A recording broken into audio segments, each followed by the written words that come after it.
Hi friends, எல்லாருக்கும் இனிய பொங்கல் திருநாள் நல்வாழ்த்துக்கள். அடுத்து மாட்டுப்பொங்கல் தினம், அதுக்கப்புறம் காணும் பொங்கல் தினம். எல்லோருக்கும் நல்வாழ்த்துக்கள் ஃப்ரெண்ட்ஸ். இது பொங்கல் அன்னைக்கு மார்னிங் ஒரு 3:30க்கு நம்மளுக்கு டே ஸ்டார்ட் ஆயிடுச்சு. அன்னைக்கு காலையில் எந்திரிச்ச உடனே ஃபஸ்ட்டு ரெடி ஆகிட்டு வாசல் தான் கோலம் போடுற வேலை பார்த்துட்டோன்னா, அதுக்கப்புறம் நம்ம வீட்டுக்குள்ளே இருக்க வேலைகள்லாம் அடுத்தடுத்து நம்ம கடகடன்னு செஞ்சிடலாம். இந்த கோலம் போடுறதுக்கு தான் கொஞ்சம் லேட் ஆகும். அதனால் இன்றைக்கி அந்த வேலைகள் முதல்ல ஸ்டார்ட் பண்ணியாச்சு. அன்னைக்கு மஞ்சள் வைக்கல. பொங்கல் அன்னைக்கு வீட்டில் காவி பூசுவாங்க, வெள்ளை அடிப்பாங்க. பொங்கல் அன்னைக்கு தான் அதை ஊர்லெலாம் பண்ணுவாங்க.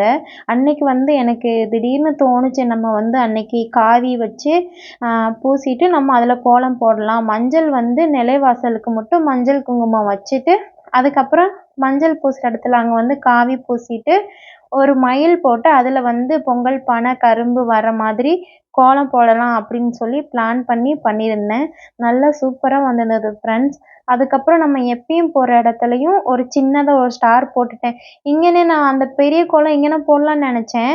ஆனால் இங்கேன போட்டோன்னா நம்ம தேவாதியும் நடந்து நடந்து எல்லாத்தையும் அழைச்சிருவாங்க.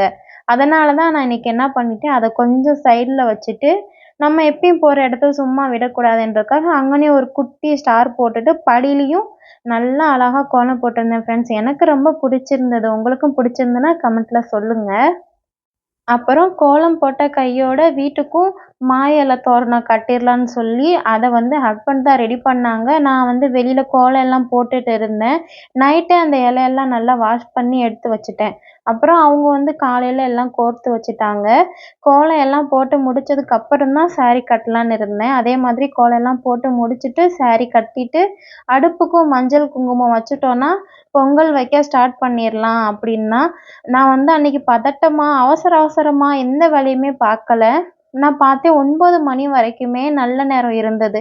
சரி, அதனால் அவசரப்படாமல் கொஞ்சம் நிதானமாகவே எல்லா வேலைகளும் பார்க்கலாம் அப்படின்னு சொல்லி பண்ணினேன். இல்லாட்டினா நல்ல நேரத்துக்குள்ளே பண்ணி முடிச்சிடணும் அப்படின்னு சொல்லி ஒரு பரபரப்பாகவே இருக்கும்.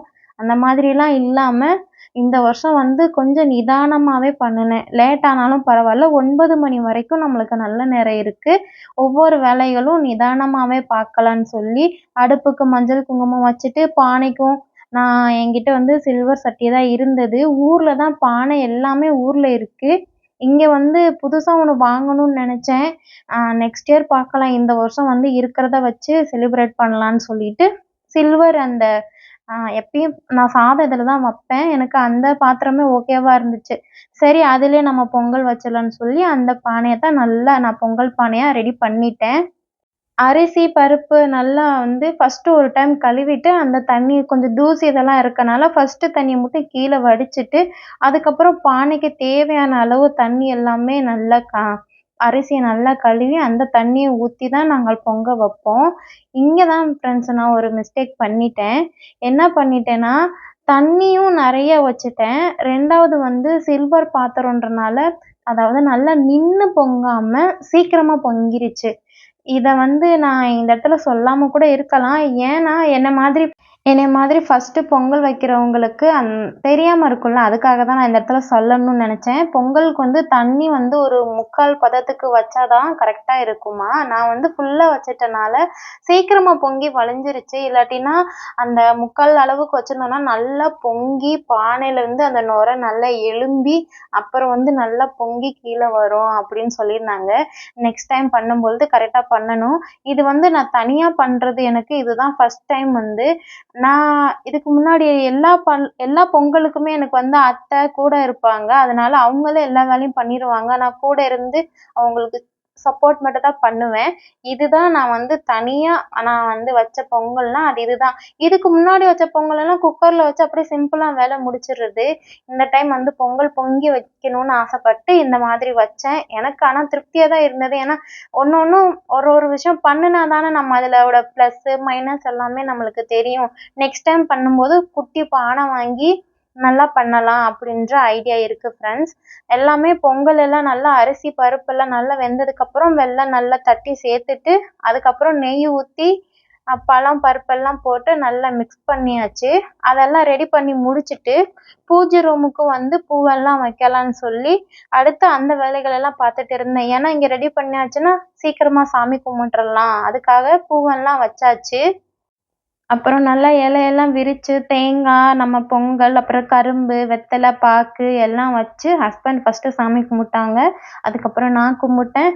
நல்லா மனசுக்கு நிறைவா இருந்தது ஃப்ரெண்ட்ஸ். வீடு ஃபுல்லாக சாம்பிராணி புகை காமிச்சிருந்தேன் அன்னைக்கு. நார்மலாக எல்லா நாளுமே காமிக்கிறது சிறப்பு தான். இன்னைக்கு வந்து நல்ல சிறப்பான ஒரு நாள். சூரிய தேவனுக்கு ஃபஸ்ட்டு காமிச்சிட்டு அதுக்கப்புறம் எல்லா ரூம்லேயுமே நான் வந்து சாம்பிராணி புகை எல்லாம் காமிச்சிருந்தேன். நான் ஒரு 8 மணிக்கெல்லாம் சாமி கும்பிட்டு முடிச்சுட்டேன். நான் கூட இன்னும் கூட ரொம்ப லேட் ஆயிருமோ அப்படின்னு நினச்சேன். கரெக்டாக ஒரு 8 மணிக்கு எல்லாமே சாமியெல்லாம் கும்பிட்டு முடிச்சாச்சு. தேவாதியும் எந்திரிச்சிட்டாங்க.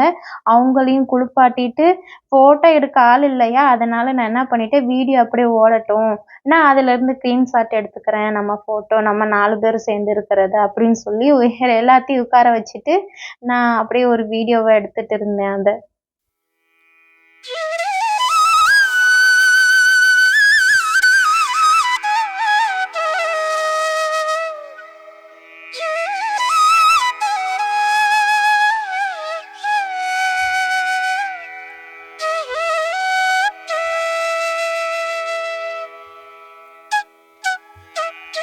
அப்புறம் நம்ம வீட்டில் எல்லோரும் பொங்கல் சாப்பிட்டு முடிச்சுட்டு பசங்களுக்கும் கொடுத்துட்டு நம்ம பிளாக்ல இருக்க எல்லாருக்கும் கொண்டு போய் கொடுக்கலாம். ஏன்னா அவங்களாம் நார்த் இந்தியன்ஸ் இதெல்லாம் அவங்க இந்த மாதிரியெல்லாம் பண்ண மாட்டாங்கல்ல, அவங்களுக்கு எல்லாம் கொடுக்கலான்னு சொல்லி எல்லா பிளேட்டில் கொஞ்சம் கொஞ்சம் எடுத்து வச்சு என்ன பக்கத்தில் எனக்கு தெரிஞ்சவங்க என்னோடய ஃப்ரெண்டு எல்லாருக்குமே கொண்டு போய் கொடுத்துட்டு வந்தேன் ஃப்ரெண்ட்ஸ். மனசுக்கு நிறைவாக நம்மளுடைய பொங்கல் செலிப்ரேஷன் பண்ணியாச்சு. அதுக்கப்புறம் வந்து மத்தியானம் நல்லா ரெஸ்ட் எடுத்துட்டு ஈவினிங் போல் நம்ம இங்க இருக்க தமிழ்காரங்கள் எல்லாரும் சேர்ந்து ஒரு பொங்கல் செலிப்ரேஷன் மாதிரி பண்ணலாம் அப்படின்னு சொல்லி பிளான் பண்ணி பண்ணணும். லாஸ்ட் டைமும் இதே மாதிரி பண்ணியிருந்தோம், நல்லா இருந்தது. இங்க வந்து நம்ம ஊர்லலாம் சக்கரை பொங்கல் மட்டும்தான் வைப்பாங்க. இங்க வந்து மதுரைக்காரங்க அதுக்கப்புறம் வேலூர், திருச்சி அந்த மாதிரி எல்லாருமே கலந்துருக்கனால அவங்க சைடு வந்து வெள்ளை பொங்கலும் நாங்கள் வைப்போம் அப்படின்னு சொல்லியிருந்தாங்க. அதுக்காக 2 பொங்கலுமே வச்சாச்சு. ஒன்று வெள்ளை பொங்கல், இன்னொன்று வந்து சக்கரை பொங்கல். சக்கரை பொங்கல் எல்லாம் மதுரை, திண்டுக்கல், அதுக்கப்புறம் தேனி, உசிலம்பட்டி அந்த சைடு எல்லாமே சக்கரை பொங்கல் தானே வைப்பாங்க. நாங்கள் அதுன்னு சொல்லி நான் அந்த பக்கம் இருந்தேன். இந்த பக்கம் வந்து வெள்ளை பொங்கல் வச்சுருந்தாங்க. வெள்ளை பொங்கல் தான் ஃபஸ்ட்டு பொங்குச்சு. அதுக்கப்புறம் சக்கரை பொங்கல் வந்து பொங்குச்சு.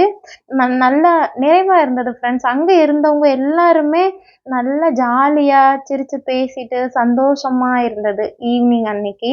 அப்புறம் அவங்க பொங்கல் டக்குன்னு பொங்கிருச்சு, வீடியோ எடுக்கவே முடியல. அப்புறம் நம்ம பொங்கலாவது விட்டுறக்கூடாதுன்னு சொல்லிட்டு அப்புறம் அந்த பொங்கல் பொங்கினதுக்கப்புறம் இந்த பொங்கல் பொங்கி இதை வீடியோ எடுத்து எல்லாருமே கொஞ்சம் கொஞ்சம் அரிசி போட்டோம். நல்லா இருந்தது ஃப்ரெண்ட்ஸ் அன்னைக்கு.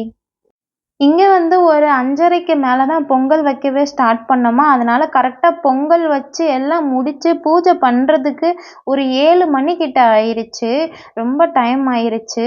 லாஸ்ட் டைம்லாம் சீக்கிரமாகவே பண்ணிட்டோம். இந்த டைம் ஏன்னு தெரில, கொஞ்சம் லேட் ஆயிடுச்சு. அதுக்கப்புறம் பூஜையெல்லாம் பண்ணிவிட்டு நாங்களும் எல்லாரும் சாமி கும்பிட்டாங்க. நாங்களும் சாமி கும்பிட்டுட்டு சாதம்லாம் நாங்கள் போகிறதுக்கு முன்னாடியே அவங்க பண்ணி வச்சுட்டாங்க.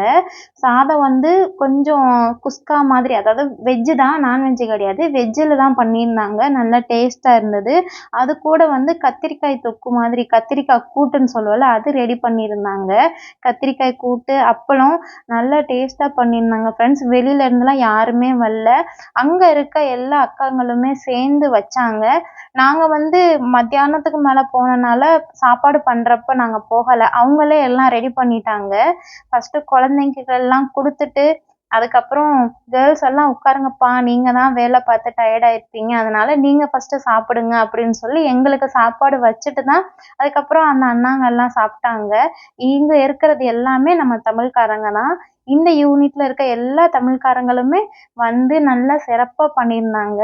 அதுக்கப்புறம் எல்லாருமே கொஞ்சம் கொஞ்சம் குரூப் ஃபோட்டோ எடுத்தோம், ஃபேமிலி ஃபோட்டோ எடுத்தோம், அப்புறம் அண்ணாங்கள்லாம் நின்று ஃபோட்டோ எடுத்தாங்க. நல்லா இருந்துச்சு ஃப்ரெண்ட்ஸ். இதுக்கப்புறம் கொஞ்சம் ஃபோட்டோ தான் வரும், பாருங்க.